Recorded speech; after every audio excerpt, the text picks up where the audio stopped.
What is up, my veggies? My name is VTR, and welcome back to another movie review and another Scooby-Doo one. As a matter of fact, obviously, at this point, you shouldn't be shocked.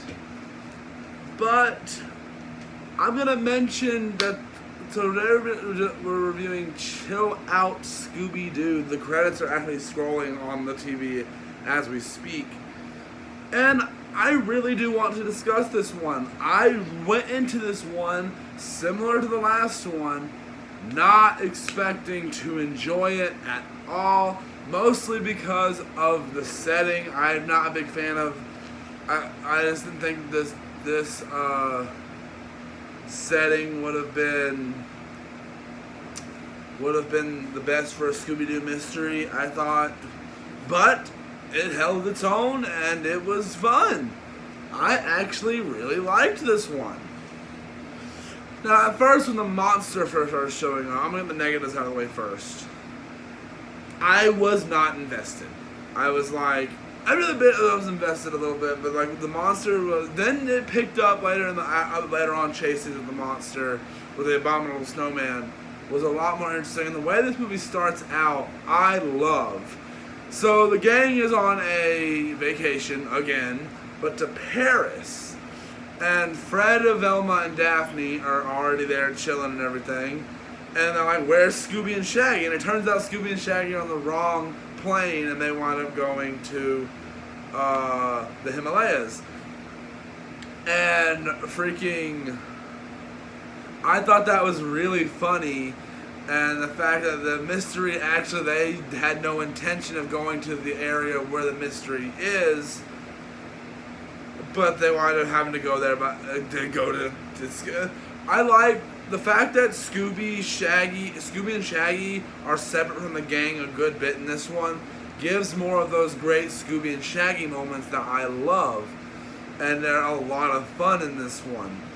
And Dell from the from Scooby-Doo and the Loch Ness Monster makes a return, and I really liked that character in the last one in that movie. So having a return of that character as well, I mean, he even gets a little bit of a love interest. Not gonna give too much on that, but it's actually really cute, and I like that character, and I like that he returned because he was a lot of fun in the last one. The side characters are actually kind of fun. One of them is very bland and like forgettable. I can't even remember his name. But the rest of them were I liked, obviously. Where this one does fall flat, I guess you could say, is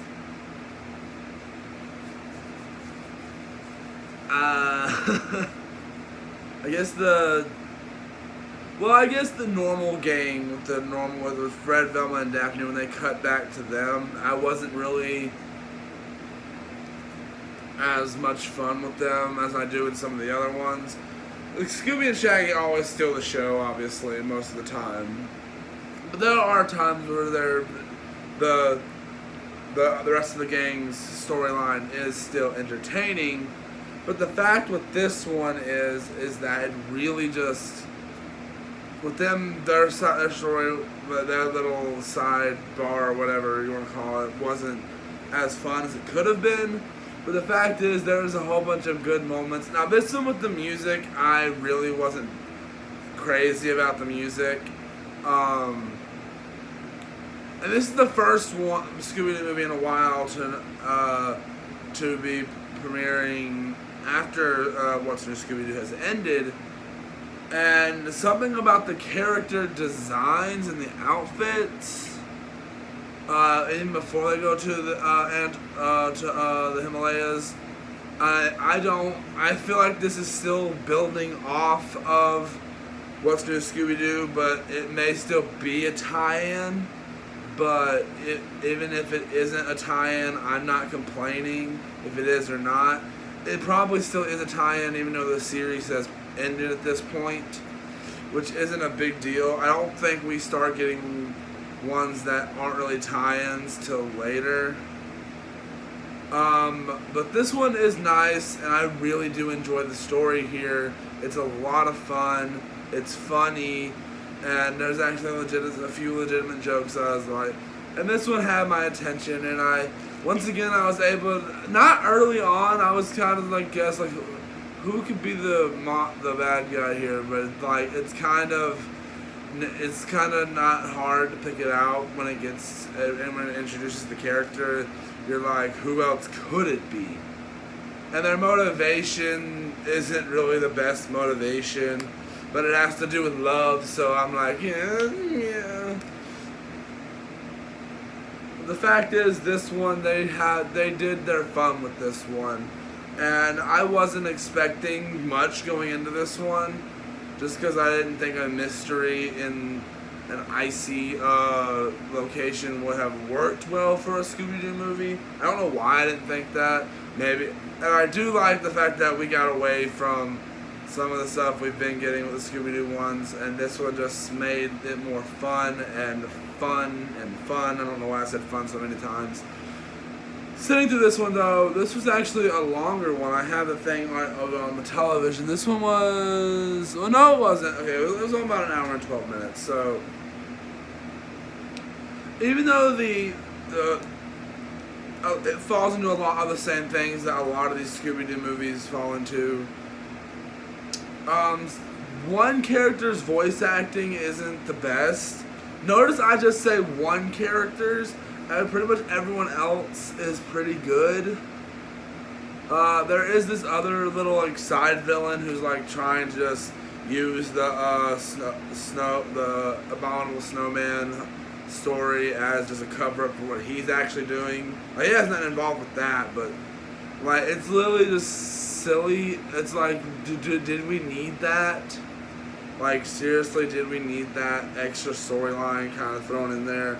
I don't feel like we did, but we got it anyway, and that was just the point of that. I feel like that storyline went nowhere, and I think it was just meant to be a red herring to throw us off, which it didn't work, but this one, though, I did have fun with it. If I had my rating, I don't really know. I don't want to give it a 3, but I'm not sure if it deserves a 4. So I'm going to go 3.5. I don't hate this one. I had a lot of fun with it, but I necessarily don't think it deserves a 4. Just because of, I don't know, I don't feel the way I felt about all the other ones I've given 3s, and I feel kind of similar to some of the ones I've given 4s to. But the fact is, this one, I'm gonna stay on it with a 3.5. I didn't hate this one in the slightest. Like, it was fun. I had my fun with it. There wasn't nearly anything to hate. I know some people don't like the character of Dale from Loch Ness Monster, but I think even Dale may have made an appearance in the What's New Scooby-Doo series. Don't quote me on that, but I think he may have, which I think is really cool because it's a really nice and neat character. And just everything that happens in this movie is just fun, and a 3.5 I think is fair enough. The fact with rating these movies is it's kind of hard because they kind of fall into a lot of the same story beats, but some are more entertaining than others.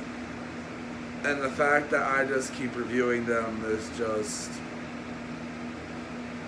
The next one, though, I am actually looking a lot forward to.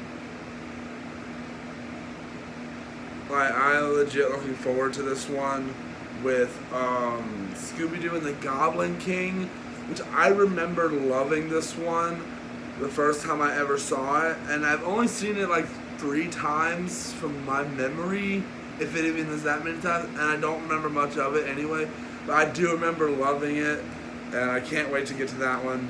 But I want to know down in the comments, what did you guys think of Chill Out Scooby-Doo? I enjoyed it for the most part. It's just I don't feel strong about this one. I guess that's why I gave it a 3.5. But I hope you guys did too. I'm gonna watch one more tonight and get my review recorded for it, which will be Scooby-Doo and the Goblin King. I think that's the next one. If it's not, well. But I had a lot of fun with this one, so. Not a lot of fun, but I had a good bit of fun with this one. So I hope you guys enjoyed this, and I will see you guys in the next one. Bye!